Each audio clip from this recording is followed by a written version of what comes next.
하나님은 영이시니 예배하는 자가 영과 진리로 예배할지니라. 아멘.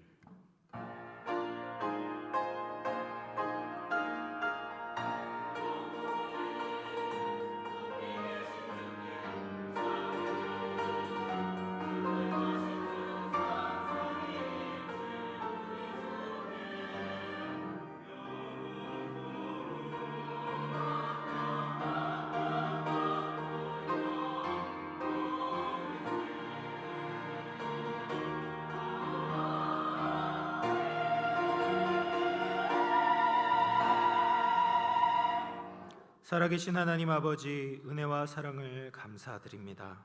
거룩한 주일 하나님의 자녀들이 하나님의 이름을 기뻐하고 높이며 주님의 보좌 앞으로 나왔습니다. 우리의 모든 죄와 허물은 주의 보혈로 덮어주시고 하나님의 충만한 임재로 함께하여 주옵소서. 영과 진리로 예배하오니 성삼위 하나님 홀로 영광 받아 주옵소서. 거룩하신 예수님의 이름으로 기원하옵나이다. 아멘.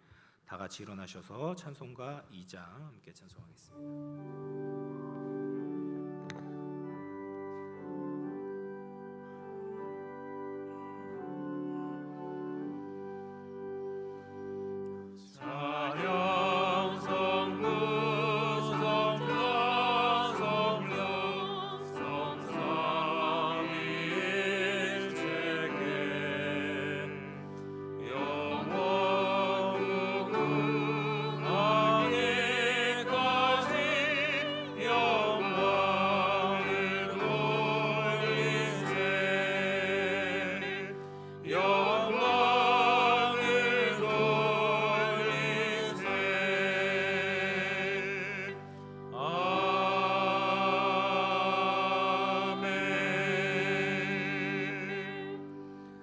성시교독 22번 시편 37편입니다.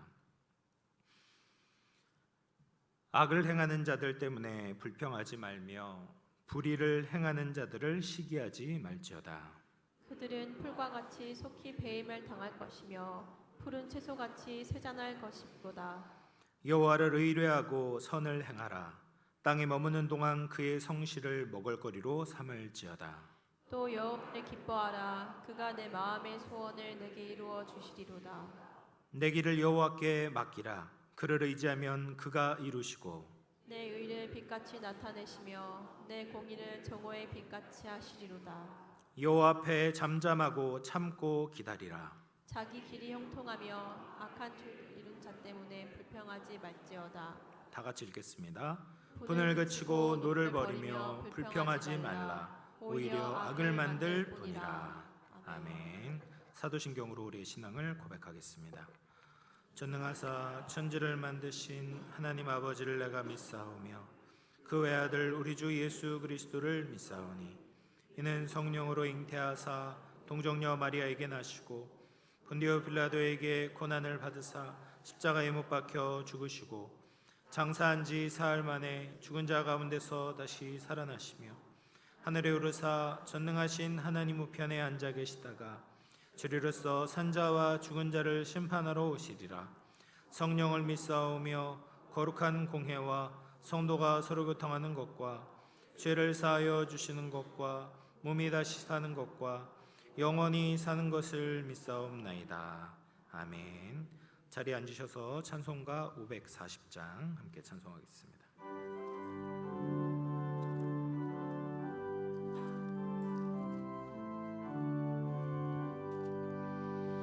주의 음성을 내가 들으니 사랑한단 말이세. 믿는 마음으로 주께 나오니 나를 영접하소서. 내가 매일 십자가 더 가까이 가오니 그새 비로소 나를 정케 하소서. 주여 넓으신 은혜 베푸사 나를 받아주시고 나의 품은 뜻 주의 뜻까지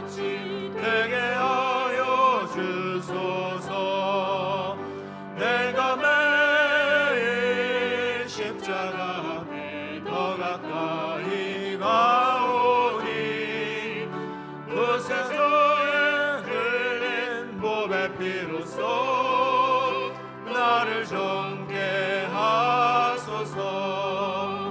주의 보좌로 나아갈 때에 어찌하리 기쁠까. 주의 얼굴을 항상 배우니 더욱 친근합니다.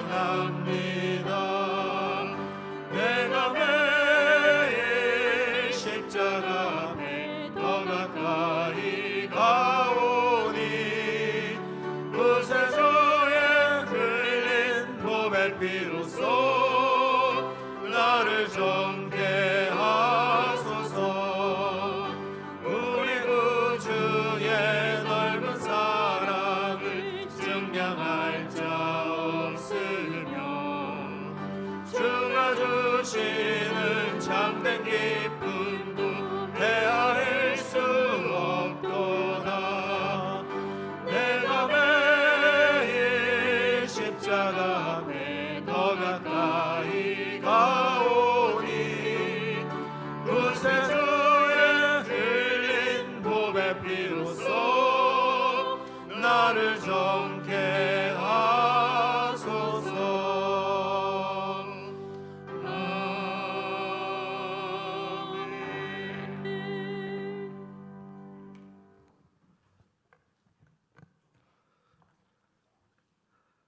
거룩하시고 자비로우신 아버지 하나님, 주님의 그 크신 은혜와 사랑을 참으로 감사를 드립니다. 폭염과 장마가 반복되는 날씨 중에도 저희를 지켜주시고 이 시간 복되고 거룩한 주일에 예배자로 불러주시니 감사를 드립니다. 이 예배 가운데 주님 함께하여 주시고 오늘도 주님과의 교제, 또 성도 간의 교제에 안식과 기쁨을 누리는 복된 주의 날이 되도록 주님 붙들어 주시옵소서. 부족한 저희들 오늘도 예수 공로 의지하여 주 앞에 나와싸우니 지난 한 주간 말씀대로 살아가지 못한 것을 주님 용서해 주옵시고 하나님의 선한 청지기로 온전한 쓰임을 받을 수 있는 저희가 되도록 주님 저희를 회복시켜 주시옵소서. 이 예배를 통하여 하나님의 온전하신 뜻을 저희가 잘 알게 하여 주시고 우리를 향한 주님의 지극한 사랑을 깨닫는 귀한 시간 되게 해 주시기를 원합니다. 저희 영혼의 눈을 주님 밝게 하여 주셔서 이 어두운 시대를 잘 분별하며 살 수 있도록 인도하여 주시고 요셉처럼 언제나 한결같은 마음으로 주신 사명 잘 감당하는 주의 자녀들 되게 해 주시옵소서.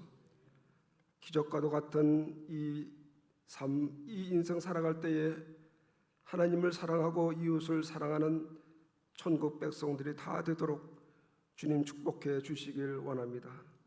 사랑이 많으신 아버지 하나님, 지금 진행하고 있는 주일학교 여름 성경학교와 수련회에 주님 함께해 주옵시고 행사를 담당하는 교육자와 교사와 봉사자들에게 주님 은혜 주셔서 준비하고 사역하는 데 조금 더 어려움 없게 주님 도와주시고 모든 일정마다 주 은혜로 채워주셔서 기쁜 마음으로 주님을 만나는 귀한 시간들 다 되도록 주님 역사해 주시옵소서.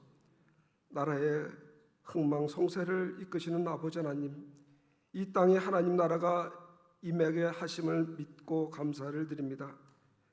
오랜 고난의 역사 가운데서도 우리나라를 축복해 주셔서 민주국가와 경제 강국으로 우뚝 세워주셨지만 지금은 낙후된 정치가 사회적 갈등을 해소하지 못하고 오히려 정당 간의 대립이 심화되고 최근 수년간 유례없는 국민 분열과 대립을 보이고 있는 현 상황을 주님 불쌍히 보시고 이제는 정치인들이 모두 하나가 되어서 국민들에게 헌신 봉사하는 마음을 새롭게 해주시고 갈수록 힘들어지는 국내 여러 환경 변화에도 잘 대응할 수 있도록 주님 인도해 주시옵소서.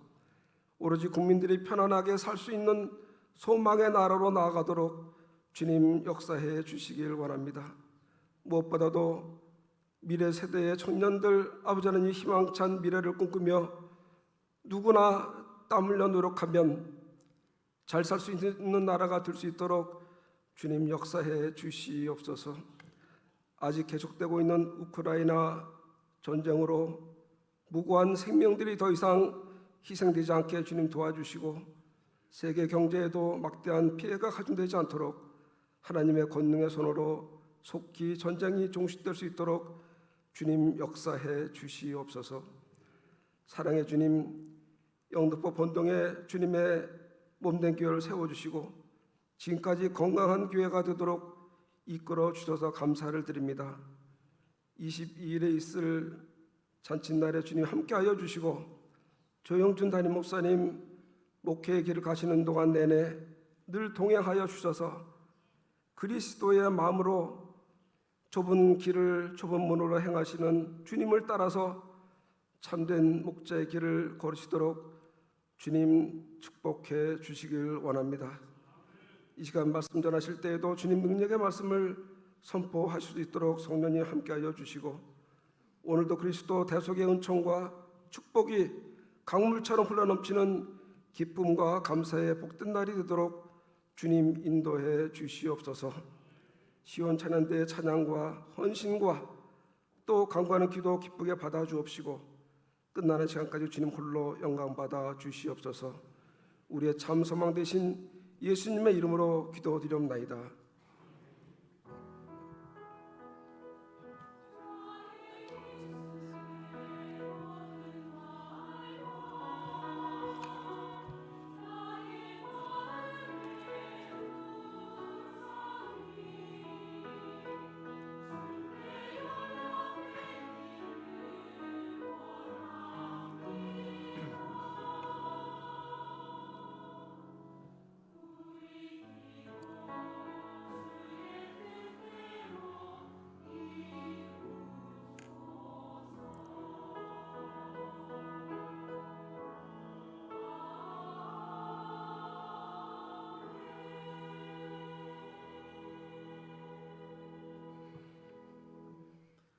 오늘 우리에게 주시는 하나님의 말씀은 창세기 14장 13절에서 24절입니다. 구약성경 17쪽입니다. 한 절씩 교독하도록 하겠습니다. 도망한 자가 와서 히브리 사람 아브람에게 알리니 그때에 아브람이 아모리 족속 마므레의 상수리 숲을 근처에 거주하였더라. 마므레는 에스골의 형제요 또 아넬의 형제라. 이들은 아브람과 동맹한 사람들이더라. 아브람이 그의 조카가 잡혔음을 듣고 집에서 길리고 훈련된 자 318명을 거느리고 단까지 쫓아가서 그와 그의 가신들이 나뉘어 밤에 그들을 쳐부수고 다메섹 왼편 호바까지 쫓아가 모든 빼앗겼던 재물과 자기의 조카 롯과 그의 재물과 또 부녀와 친척을 다 찾아왔더라. 아브람이 그돌라오멜과 그와 함께한 왕들을 쳐부수고 돌아올 때에 소돔 왕이 사회 골짜기 곧 왕의 골짜기로 나와 그를 영접하였고 살렘 왕 멜기세덱이 떡과 포도주를 가지고 나왔으니 그는 지극히 높으신 하나님의 제사장이었더라. 그가 아브람에게 축복하여 이르되 천지의 주제이시오 지극히 높으신 하나님이여 아브람에게 복을 주옵소서. 너희 대적을 내 손에 붙이신 지극히 높으신 하나님을 찬송할지로다 하매 아브람이 그 얻은 것에서 10분의 1을 멜기세덱에게 주었더라. 소돔 왕이 아브람에게 이르되 사람은 내게 보내고 물품은 내가 가지라. 아브람이 소돔 왕에게 이르되 천지의 주제이시오 지극히 높으신 하나님 여호와께 내가 손을 들어 맹세하노니 내 말이 내가 아브라함으로 치부하게 하였다 할까 하여 내게 속한 것은 실 한 오락이나 들매끈 한 가닥도 내가 가지지 아니하리라. 오직 젊은이들이 먹은 것과 나와 동행한 아넬과 에스골과 마므레의 분깃을 제할지니 그들이 그 분깃을 가질 것이니라. 아멘.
박수로 하나님께 영광 돌리도록 하겠습니다. 아멘. 제가 지난주에 광고했던 것처럼 한 주간 이제 소방안전원에서 강습 교육을 받고 지난 금요일에 시험을 보았어요. 전 사실 몰랐어요. 그 교육을 받는데 그 마지막에 시험이 있더라고요. 이런 교육이 어디 있습니까? 시험 공부를 할 수 있는 시간을 줘야지. 그래서 깜짝 놀라면서 어쨌든 공부를 했는데 제 인생에 이렇게 진짜 소방을 배우게 될 줄은 몰랐는데 어쨌든 하나님의 은혜로 잘 합격을 했습니다. 뭐 대단한 시험은 아니지만 그래도 근데 공부를 하면서 이제 재밌는 것도 있었어요. 이제 소방 시설을 우리가 이제 보는데 이렇게 작동이 되는구나를 새삼 알게 되었던 것들이 있었습니다. 예를 들면 이제 스프링클러가 있는데 보기에는 뭐 별것 아닌 것처럼 보이지 않습니까? 스프링클러 요거 하나 달려 있고 여기서 물이 나오는데 뭐 그게 대단하냐? 근데 작동 방식을 보니까 거기에 관이 연결되어 있고 그 관에 수조가 연결되어 있고 그 수조를 돌리는 펌프가 있어야 되고요. 그 펌프를 또 제어하는 제어 기계가 있어야 되고 또 그것을 움직이는 또 수신기가 있어야 되고 엄청나게 복잡하더라고요. 그러니까 이게 스프링클러가 달려 있는데 그것을 동작하기 위해서 그 아래에 있는 엄청나고 거대한 힘을 알게 된 거예요. 근데 그것을 보면서 우리 인생도 이런 것과 좀 비슷하지 않나 또 생각이 들었습니다. 우리 인생을 볼 때 별것 아닌 것처럼 보이잖아요. 작은 것처럼 보입니다. 그런데 그것이 있기까지 얼마나 크시고 위대하신 하나님께서 우리와 함께 하시는가, 이것을 알아보고 발견할 수 있는 눈이 필요하다. 이것을 알아보는 사람들이 성도가 되어야 된다. 믿음을 가진 사람이 되어야 된다라는 것이죠. 그래서 오늘 창세기 14장 말씀을 보면 지금 가나안 땅에 엄청난 국제적인 전쟁이 일어나고 있었습니다. 한쪽 편은 엘람 왕 그돌라오멜이라는 사람을 주축으로 네 왕이 뭉쳐 있고요. 다른 한쪽은 소돔과 고모라 왕을 주축으로 5왕이 뭉쳐 있었습니다. 근데 이 전쟁이 일어난 원인을 보니까 이 5왕이 원래 엘람 왕 그돌라오멜에게 조공을 바치고 있어요. 속국이었는데 12년 동안 조공을 바치다가 어떤 이유인지는 모르겠지만 조공을 이제 더 이상 안 바치겠다, 보내지 않은 것이죠. 그러니까 1년 동안 기다렸다가 더 이상 안 되겠다 생각하니까 어떻게 해야 되겠습니까? 얘네를 응징을 해줘야 되겠다. 내가 어떠한 나라인지, 우리가 어떤 나라인지 보여줘야 되겠다. 그리고 4명의 연합군들이 이제 이 5왕들을 치러 내려온 겁니다. 그런데 그 이제 길을 따라가 보다 보니까 오늘 말씀해 보니까 요단 동편에 왕의 대로를 따라서 만나는 족속마다 다 이제 무찔렀습니다. 다 쳤어요. 그래서 르바 족속, 수수 족속, 엠 족속, 호리 족속을 쳤다라고 기록합니다. 그렇게 이제 요단강 이제 아래까지 내려왔는데 이제 5왕을 치기 위해서 요단 서편으로 다시 올라가는 거예요. 그래서 아말렉 족속, 아모리 족속도 무찌르게 되고 드디어 시딤 골짜기에서 전쟁이 일어나게 된 거예요. 그래서 4대 5의 전쟁이 일어났는데 누가 이겼겠습니까?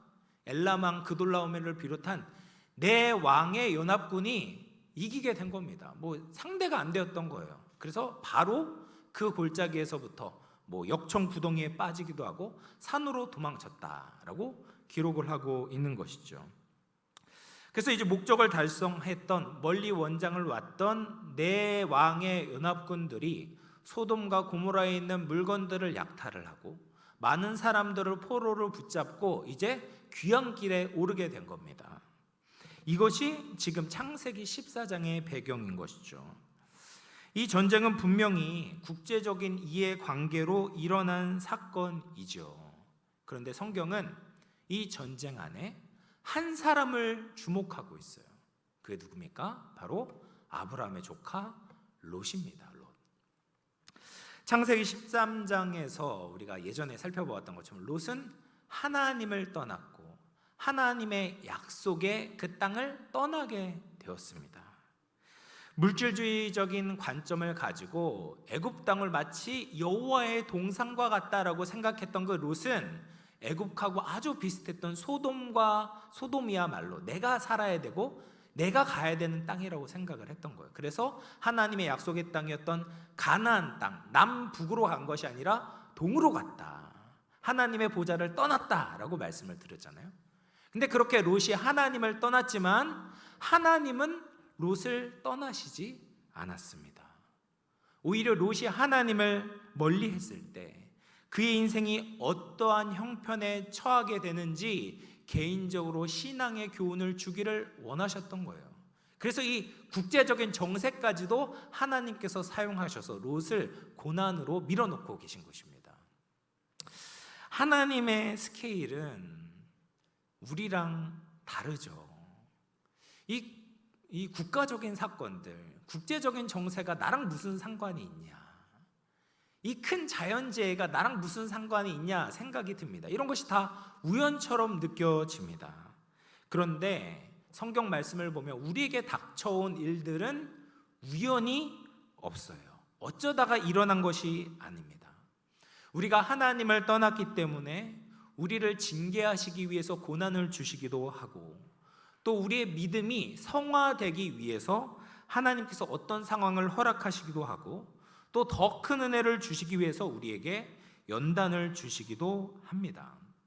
어쨌든 우리가 그 이유와 목적을 다 알 수는 없지만 한 가지 분명한 사실은 하나님께서 우리의 인생을 다스리고 계시다라는 것입니다.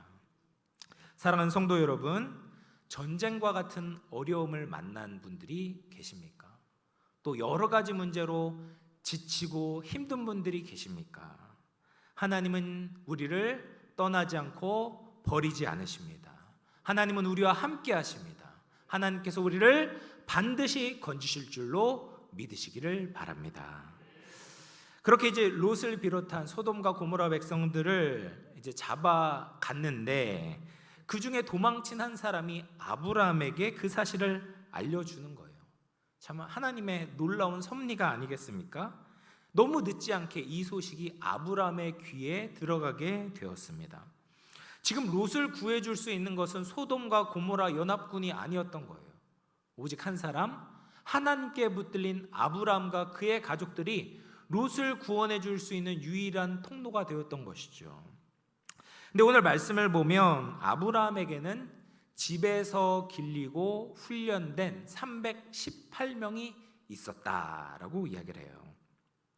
아브라함이 이들을 언제부터 훈련시켰는지 분명하게 알 수는 없지만 짐작하건대 롯을 떠난 이후에 이들을 더욱더 이제 훈련시켰던 것 같습니다. 이 부족국가 시대에서는 늘 부족 간의 다툼이 일어날 수가 있었어요. 그래서 이 가족끼리, 시족끼리 같이 모여 살아서 서로를 보호해주고 안전을 도모하는 것이 일반적인 모습이었어요.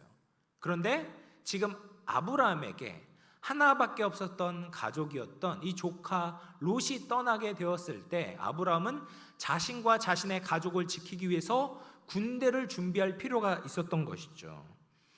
그런데 이 318명의 군사를 키우는 것이 말처럼 쉬운 일이 아니었을 것입니다. 누가 돈을 준다고 해서 내 생명을 걸 수가 있겠습니까? 누가 돈을 준다고 해서 그 사람 밑에 들어가서 그 사람과 함께 생명을 걸 수 있는 사람이 누가 있겠습니까? 어떤 대의 명분이 필요했던 것이죠. 근데 더군다나 아브라함을 지금 오늘 말씀 뭐라고 이야기하냐면 히브리 사람 아브라함이다라고 이야기를 해요. 근데 우리가 이제 히브리라는 말이 유래된 것을 이제 보통 두 가지로 보거든요. 한 가지는 큰 강을 건넜다라는 의미, 이브리족 속에서 왔다라고 보는 견해가 있고, 또 한 가지 견해는 하비루라는 명칭에서부터 히브리가 왔다라고 보는 견해가 있어요. 근데 이 하비루라는 뜻이 뭐냐면 가나안 지역에 살던 무법자, 범법자, 용병, 반란자, 외국인 노동자, 이런 하층 계급을 일컫는 말이 하비루라는 말이었습니다. 근데 아브라함이 하비루였던 거예요. 하비루. 다른 사람이 볼 때 그냥 외국인 노동자처럼 느껴지는 거예요.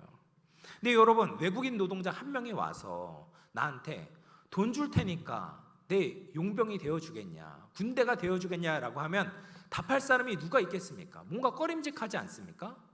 그런데 그 318명이나 되는 사람들이 아브라함 하에 군대를 이루고 있다라는 것은 아브라함에게 있어서 어떤 특별한 것을 발견했던 거예요. 그것을 저는 아브라함에게 진리와 사랑이 있었기 때문에 이 318명이 모였다라고 생각이 듭니다. 왜냐하면 아브라함이 그 종 엘리에셀을 대하는 모습을 보면 짐작을 할 수가 있습니다. 창세기 15장 2절 말씀인데요. 아브라함이 이르되 주 여호와여 무엇을 내게 주시려 하나이까? 나는 자식이 없사오니 나의 상속자는 이 다메섹 사람 엘리에셀이니이다. 여러분, 종이잖아요. 종을 나의 상속자처럼 여겼다라는 거예요. 아무리 물려줄 아들이 없어도 종을 어떻게 아들처럼 대할 수 있겠습니까? 그러니까 이 아브라함이 318명을 대할 때도 저는 이렇게 대했다고 믿습니다. 그러니까 그냥 종처럼 내가 부리는 사람처럼 대하는 것이 아니라 다른 곳에서도 발견할 수 없었던 그 진실된 사랑이 그들의 마음을 움직였던 것이죠. 그래서 정리하면 아브라함과 함께 있었던 이 318명은 전쟁의 기술, 싸움의 기술을 배우기 이전에 그들 안에 한 가족이라는 정신, 진리와 사랑으로 하나 되고 있었다라는 것입니다. 여러분, 우리 공동체도 이런 모습이 있어야 됩니다. 제 이제 목회의 중요한 모토가 위대한 하늘 가족을 세우자라는 거 아니겠습니까? 여러분, 우리가 혈육의 가족 참 중요해요. 자녀들을 잘 교육시키고 반듯한 사회의 일원으로 양육하는 것 참 중요한 일입니다. 그런데 그것만으로는 부족해요. 우리는 모두 하늘 가족이 되어야 돼요. 혈육의 가족으로 끝나는 것이 아니라 하나님을 모시는 하늘 가족이 되어야 되는 것이죠. 하나님의 진리로 우리 가족이 하나 되고 하나님의 사랑으로 우리의 가족이 하나 되어야 됩니다. 그렇지 않으면 결국 아브라함과 롯과 같이 생각하고 섬기는 것이 달라질 수밖에 없는 거예요. 얼마나 비극적인 일입니까? 그래서 우리 혈육의 가족은 위대한 하늘 가족이 되어져야 된다는 것이죠. 뿐만 아니라 우리 교회도 진리와 사랑으로 가족이 되어야 합니다. 이것이 성경의 가르침입니다. 우리는 하나님을 아버지로 둔 하늘 가족이 이미 되었습니다. 그렇기 때문에 서로의 약한 부분들을 감싸주고 도와주고 진리로 함께 세워지게 될 때 이 교회가 역동적으로 하나님의 일을 감당하는 멋진 공동체, 살아있는 공동체가 될 줄로 믿습니다. 우리 영암교회 공동체가 이런 공동체가 되기를 축복합니다. 진리와 사랑으로 하나 돼서 예수님의 생명, 예수님의 사랑을 이웃들에게 전하고 증거하는 복된 교회가 될 수 있기를 주님의 이름으로 축원을 드립니다. 그렇게 이제 아브라함이 롯이 잡혀갔다는 소식을 듣고 즉시 318명과 또 아브라함과 동맹을 맺었던 마므레 또 그 형제들과 함께 이제 추격에 나섰던 것이죠. 이 318명이 적은 인원은 아니었지만 지금 팔레스타인 전 지역을 쑥대밭으로 만들었던 이 4명의 왕의 연합군에 비교할 수는 없었습니다. 그럼에도 불구하고 목숨을 걸고 이 아브라함이 그들을 따라가서 결국 단에서 그들을 따라잡게 되었습니다. 그래서 이 낮에는 승산이 없으니까 밤에 기습 공격을 했는데 성공을 하게 되었어요. 그리고 거기서 끝나는 것이 아니라 다메섹 왼편에 호바이라는 지방까지 그들을 따라가서 그들에게 빼앗겼던 그 모든 것을 다 되찾아오게 되었어요. 그래서 롯과 모든 재물들을 되찾아서 이제 내려오게 된 것이죠. 그렇게 대승을 거둬서 돌아오는 아브라함이 아브라함을 맞이하는 두 왕이 있었다라고 성경은 기록합니다. 그러니까 한 왕이 누구였냐면 살렘 왕 멜기세덱이었고 다른 한 왕은 소돔 왕 베라가 아브라함을 맞이했다라는 거예요. 참 재밌지 않습니까? 한 장소에서 아브라함을 두 왕이 기다리고 있는 거예요. 근데 이 두 왕이 완전히 다른 왕이었습니다. 그래서 먼저 이제 멜기세덱을 보면 이 멜기세덱이 아브라함을 맞으러 오는데 빈손으로 온 것이 아니라 떡과 포도주를 가지고 아브라함을 맞이하는 거예요. 이것은 무엇을 의미하냐면 나는 너랑 교제를 하고 싶다. 식사를 한다는 것은 교제를 한다는 거예요. 그래서 이 전쟁에 힘들고 지쳐있는 아브라함의 마음과 육신을 위로해주면서 교제를 나누고 싶다라는 것이죠. 그리고 나서 이 아브라함을 축복하는데 그 축복의 내용이 이렇습니다. 창세기 14장 19절 20절 말씀 같이 한번 읽어보겠습니다. 시작. 그가 아브라함에게 축복하여 이르되 제 천지의 주제이시오 지극히 높으신 하나님이여 아브라함에게 복을 주옵소서. 너희 대적을 내 손에 붙이신 지극히 높으신 하나님을 찬송할지로다. 아멘. 아브라함이 그 얻은 것에서 10분의 1을 멜기세덱에게 주었더라. 아멘. 이렇게 축복하면서 뭐라고 이야기합니까? 천재의 주제이시오 지극히 높으신 하나님이여 라고 이야기를 해요. 천지의 주제라는 거예요. 주제라는 것은 소유한 분이다라는 거예요. 그러니까 하나님이 천지를 다 가지신 분, 소유하신 분이신 지극히 높으신 하나님이 이 아브라함에게 복을 주시기를 원합니다라고 빌고 있습니다. 근데 이 멜기세덱이 누구냐? 이 뜬금없이 갑자기 뭐 살렘의 왕, 하나님의 제사장 멜기세덱이라고. 이 멜기세덱이 누구냐? 소개한 대로 왕이면서 제사장인데 이 사람을 이제 신약에서는 이렇게 그리고 있어요. 히브리서 5장 10절 말씀 보면 하나님께 멜기세덱의 반차를 따른 대제사장이라 칭하심을 받으셨느니라. 누구를 의미하겠습니까? 예수님이에요. 예수님.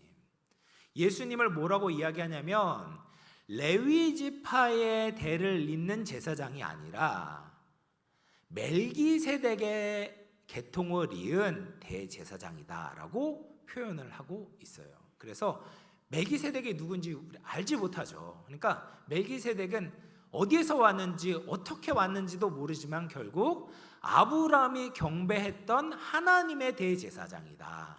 그래서 예수님을 예표하는 인물로 그리고 있습니다.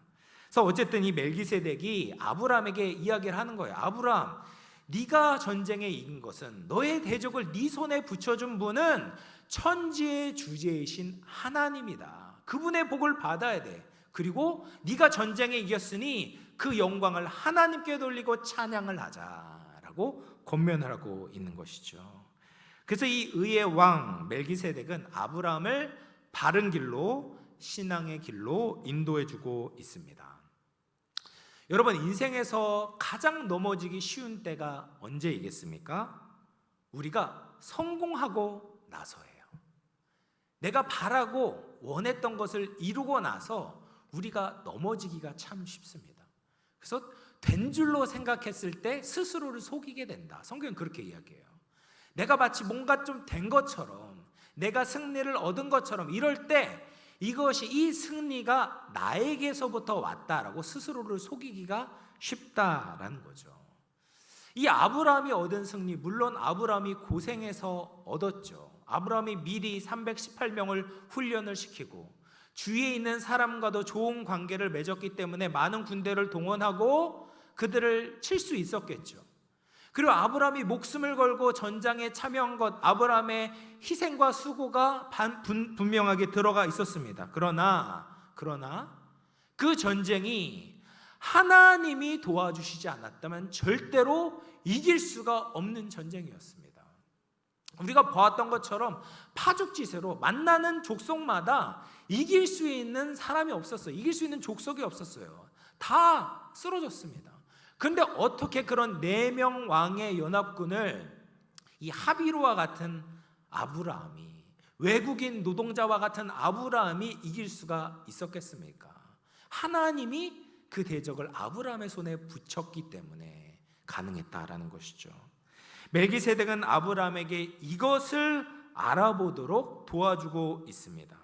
그리고 아브라함은 감사하게도 그것을 알아보고 성경 최초로 얻은 것의 10분의 1, 11조를 멜기세덱에게, 하나님께 드리고 있습니다. 이 11조를 드린다는 것은 모든 것이 하나님께로 왔다라는 고백을 담아서 하나님께 드리고 있는 것이죠.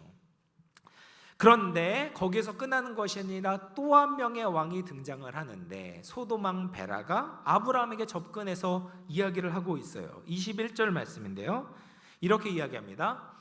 소돔 왕이 아브라함에게 이르되 사람은 내게 보내고 물품은 내가 가지라.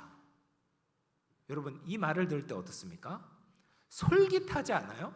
아이 뭐 사람이야, 뭐 있으면 어떡해요, 뭐 어떻게 다스릴 수도 없고 왕도 아니니까, 그래 사람은 보내고 물품은 내가 고생했으니까 가지면 어떨까, 이런 생각이 들지 않습니까? 굉장히 솔깃한 제안이죠. 그런데 이 말 안에는 엄청난 함정이 숨어 있습니다. 먼저 이 말 안에는 사람과 물건에 대한 권한이 소돔 왕에게 있다는 전제를 가지고 있죠. 그런데 사실 그렇지 않았습니다. 고대에서는 전쟁에 승리한 사람이 그 모든 포로와 노획물에 대한 소유권을 가지고 있었어요.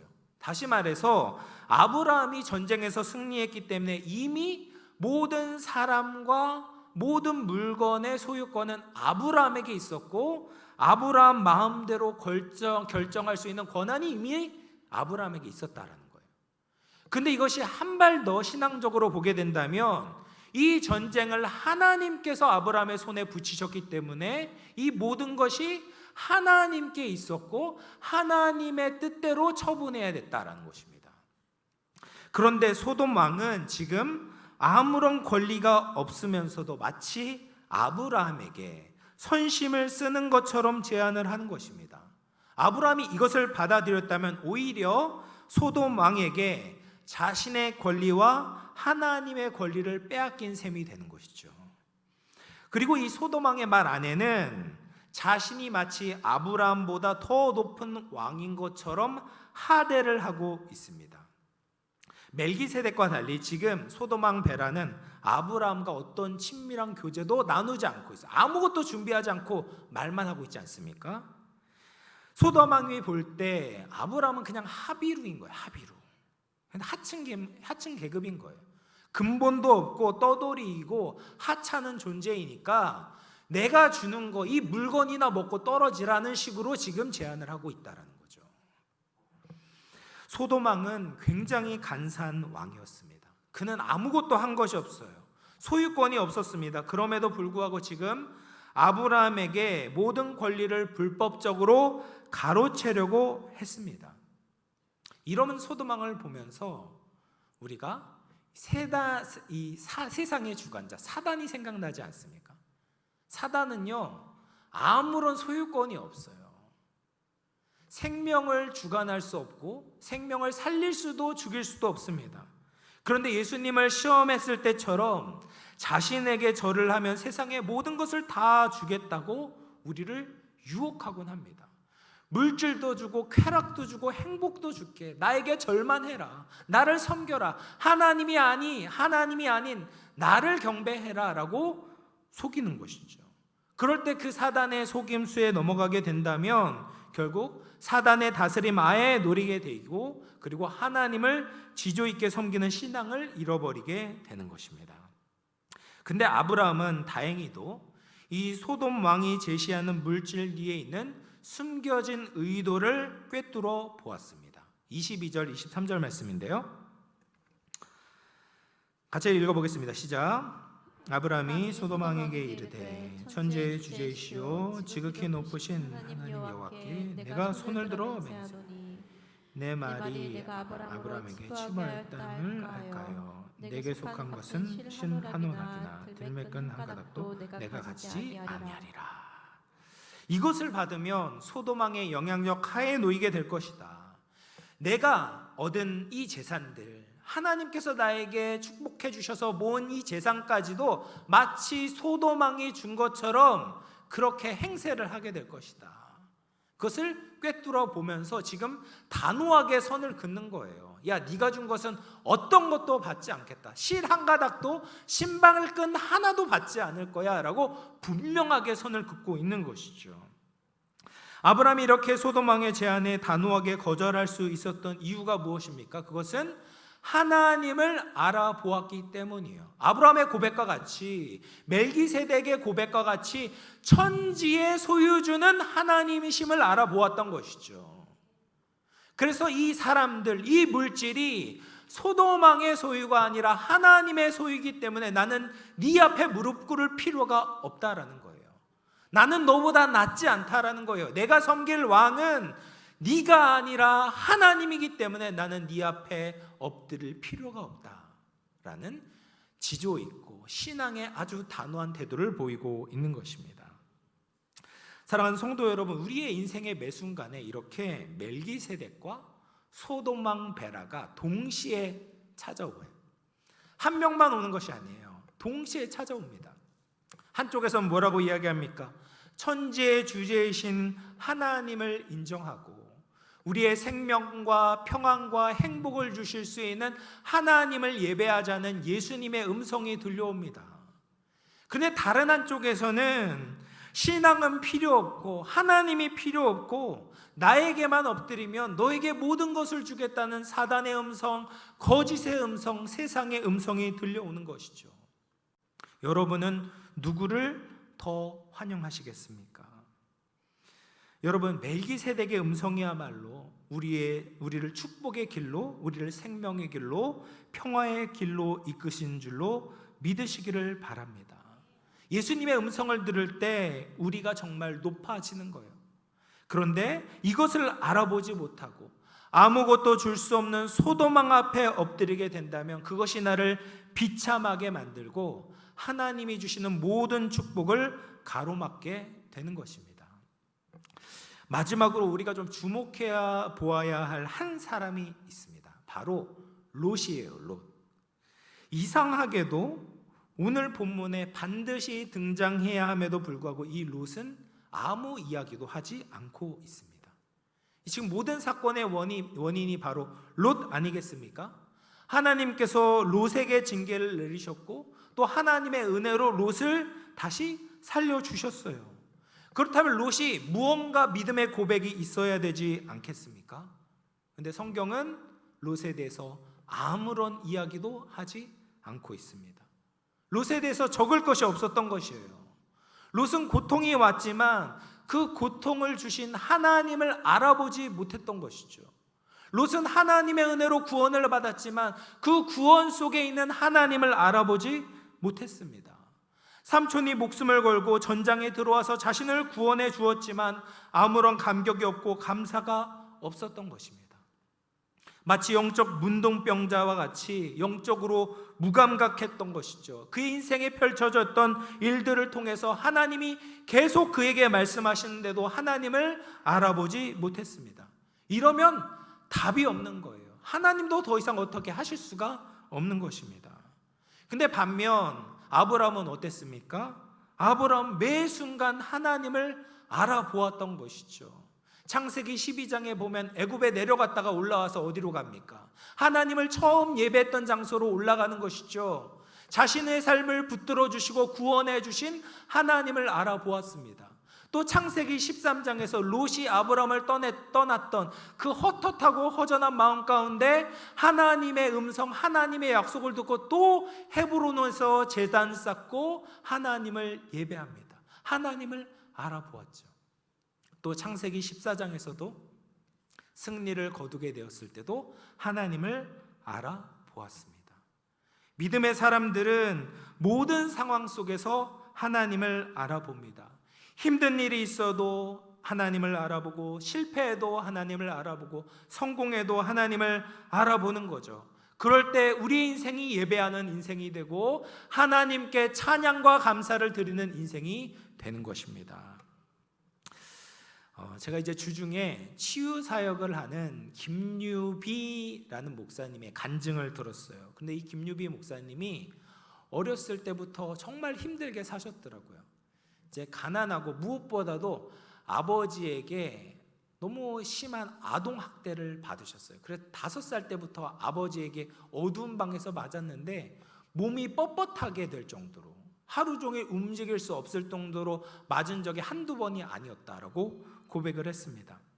그래서 얼마나 이 집안이 지긋지긋합니까? 그래서 중학교 3학년 때 이제 안상 동산고등학교, 이제 기숙사가 있는 학교에 지원을 해가지고 열심히 공부를 해서 그 학교에 들어가게 된 거예요. 그래서 고등학교 1학년 동안 집에 돌아오지 않고 학교 기숙사에서 지냈는데 겨울방학을 했는데 학교 기숙사 공사를 하게 된 겁니다. 그래서 어쩔 수 없이 기숙사에서 지낼 수가 없으니까 집에 돌아오게 됐는데 이제 부모님을 만났는데 너무나도 원망스러운 겁니다.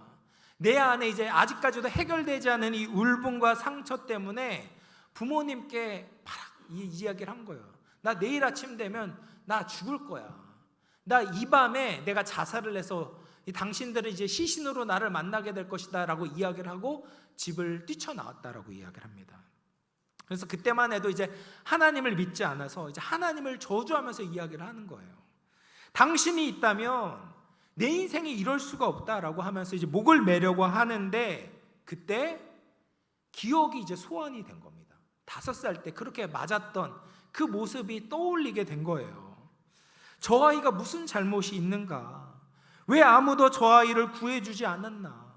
왜 아무도 그 고통의 소리에 귀를 기울여 주지 않았는가?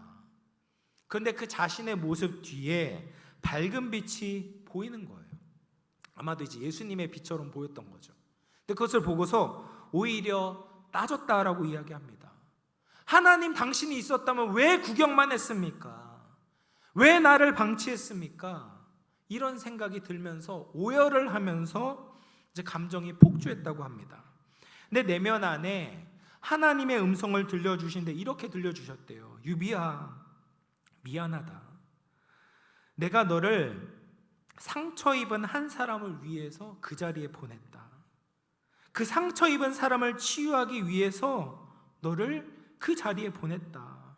너무 미안하다. 조금만 더 견뎌줘라. 그 음성을 듣고 지금까지 자신이 받았던 고통의 의미와 삶의 목적이 분명해진 거예요. 자기는 버림받은 인생, 저주받은 인생이 아니라 하나님이 돌보는 인생이었구나.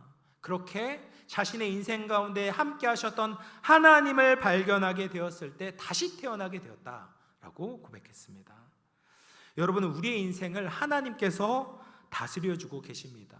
그것을 알아볼 때 인생이 달라지고 하나님을 참으로 예배할 수 있는 것이죠. 그런데 우리는 자꾸 하나님을 알아보지 못합니다. 힘들 때도 하나님이 없다고 이야기하고 잘 될 때도 하나님이 없다고 이야기합니다. 그러면서도 하나님이 충만한 이 세상 가운데 하나님을 몰라보며 계속 소도망 앞에 엎드려서 두 손을 벌리고 있는 거예요. 그러면 내가 높아지는 것이 아니라 오히려 낮아지고 모든 것을 잃어버리게 되는 것이죠. 우리가 우리의 인생 가운데 계신 하나님을 알아볼 때 하나님이 우리를 높이시고 우리에게 상을 주십니다. 마지막으로 창세기 15장 1절 같이 한번 읽어보도록 하겠습니다. 시작. 이후에 여호와의 말씀이 환산 중에 아브라함에게 임하여 이르시되 아브라함아 두려워하지 말라. 나는 내 방패요 너의 지극히 큰 상급이니라. 아멘. 사랑하는 성도 여러분, 멜기세덱과 소도망은 늘 우리 주위에 있어요. 하나님을 알아보는 믿음과 하나님 없이 잘 살 수 있다, 모든 것을 주겠다고 공수표를 날리는 세상의 소리가 있습니다. 우리의 인생의 참된 주인이시오 온 우주의 주제이신 하나님을 알아보는 믿음의 소리, 예수님의 음성에 귀를 기울이시기를 바랍니다. 나를 간절히 찾는 자가 나를 만날 것이니라. 하나님을 알아보고 하나님을 예배하는 그 사람에게 하나님께서 방패가 되어주시고 큰 상급이 되어주실 줄로 믿습니다. 그렇게 하나님을 알아보며 믿음의 삶, 축복의 삶을 살아가는 우리 모든 영암의 성도님들 되시기를 주님의 이름으로 축원을 드립니다. 우리 같이 한번 말씀을 생각하면서 기도하기를 원합니다. 하나님 아버지, 우리가 우리의 삶을 인도해 주시는 하나님을 알아보기를 원합니다. 우리의 매 순간 우리를 돌보시고 인도하시는 하나님, 성공의 자리에서 실패의 자리에서 우리의 일상의 자리에서 하나님이 함께 하심을 알아보며 하나님의 뜻을 깨닫고 하나님을 예배하는 믿음을 허락하여 주시옵소서. 말씀을 생각하면서 한번 기도하겠습니다. 살아계신 하나님 아버지 감사합니다. 우리가 하나님 보길 원합니다. 우리의 인생을 돌보시는, 우리의 인생을 붙드시는 하나님을 예배하기를 원합니다. 하나님, 우리 주위에 있는 두 소리 중에 무엇이 예수님의 음성인지 분별해내길 원합니다. 하나님, 천지의 주제이시고 모든 것을 우리의 대적으로 우리 손에 붙이시는 하나님을 함께 예배하자는 그 예수님의 음성을 듣고 주님께 엎드리는 복된 죄의 권속들 되게 하여 주시옵소서. 믿음의 눈으로 늘 주님을 바라보고 주님께 우리의 시선을 고정하며 축복의 삶을 살아가는, 생명의 삶을 살아가는 모든 주의 권속들 되게 하여 주시옵소서. 살아계신 하나님 아버지, 감사합니다. 부족하고 연약한 나를 포기하지 않으시고 늘 사랑으로 인도해 주시니 감사합니다. 오늘 하나님의 말씀을 통하여서 하나님을 알아보는 믿음을 살펴보았습니다. 아브라함과 같이 내 인생을 쉬지 않고 돌보시는 능력의 손을 알아보게 하여 주시옵소서. 영적 무감각에 빠지지 않고 주님을 알아보고 예배하는 복된 주의 권속들 다 되게 하여 주시옵소서. 거룩하신 예수님의 이름으로 기도하옵나이다. 아멘. 찬송가 546장 찬송하시면서 준비하신 예물 하나님 앞에 봉헌하겠습니다.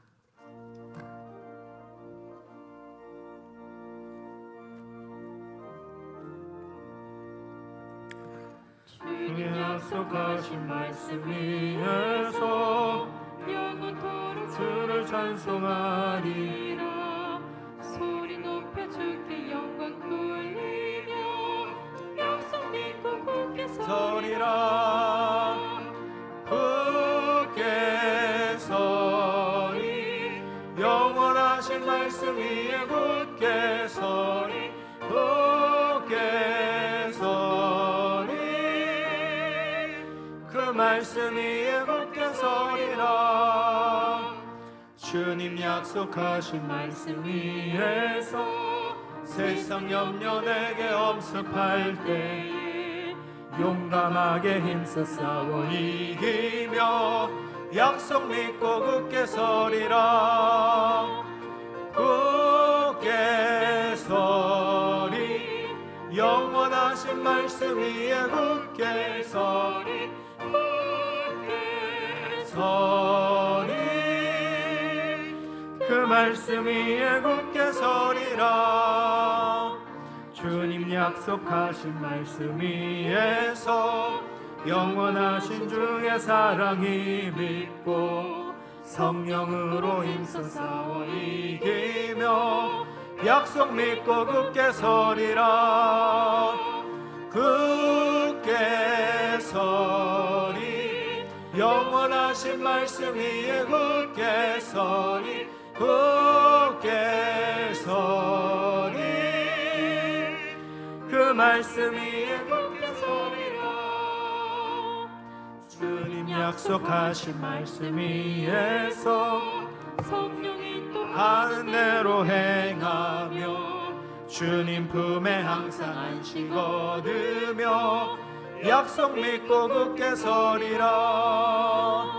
굳게 서리. 영원하신 말씀 위에 굳게 서리. 굳게 서리.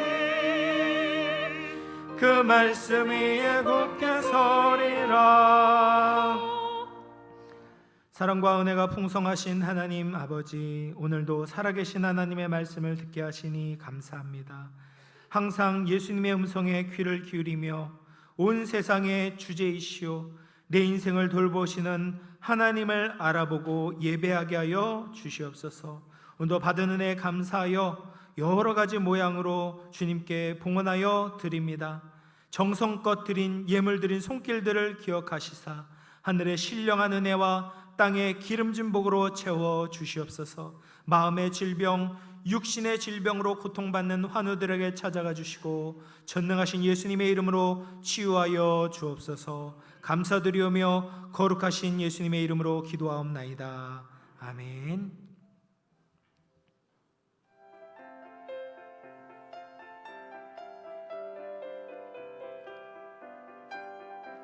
7월의 세 번째 주일 교회 소식 전해드립니다. 첫 소식입니다. 조용준 목사 위임 감사 예배가 7월 22일 토요일 오후 2시 3층 본당에서 있습니다. 성도님들은 교회 주변과 아파트에 주차해 주시고 당일 교회 주차장에 주차되어 있는 차량은 모두 이동 주차 부탁드립니다. 오후 1시 30분부터 신길역 1호선 버스 정장 앞에서 교회 차량으로 셔틀을 운영합니다. 성도님들의 많은 참여를 바랍니다.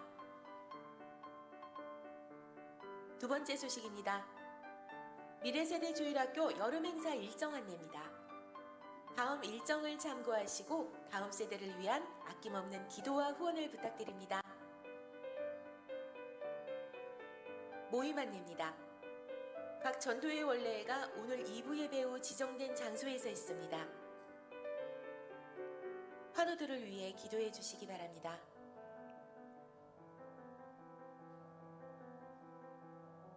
군복무 중인 자녀들을 위해 기도해 주시기 바랍니다. 금주 식당 성기미는 교회입니다. 꽃꽂이 성기미는 김동욱 집사 가정입니다. 우리 옆분들과 한번 인사해 볼까요? 하나님이 우리와 함께 하십니다. 하나님을 알아봅시다. 더 사랑하겠습니다. 우리 다 같이 일어나셔서 찬송가 38장 1절만 찬송하겠습니다.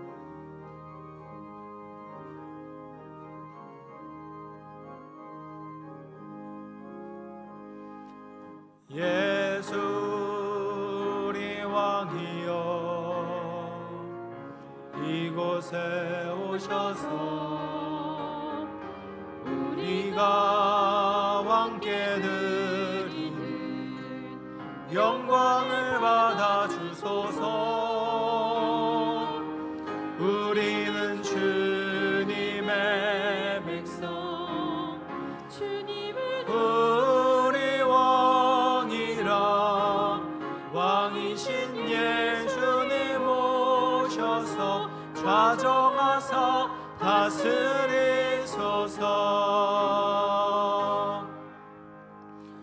이제는 우리 구주 예수 그리스도의 은혜와 하나님 아버지의 영원 무궁토록 변함없는 사랑과 성령의 감화 감동 내주 교통하시는 은총이 믿음으로 우리의 삶을 늘 인도하시는 하나님을 알아보고 하나님을 예배하고 하나님께 우리 인생을 아낌없이 드리기를 소원하고 결단하는 사랑하는 모든 주의 권속들 머리머리 위에, 그 가정과 직장과 삶의 터전 위에, 자녀손들 위에, 몸된 우리 영암교회 공동체 위에, 이 나라 이 민족 위에 이제로부터 영원토록 함께 있어지이다. 아멘.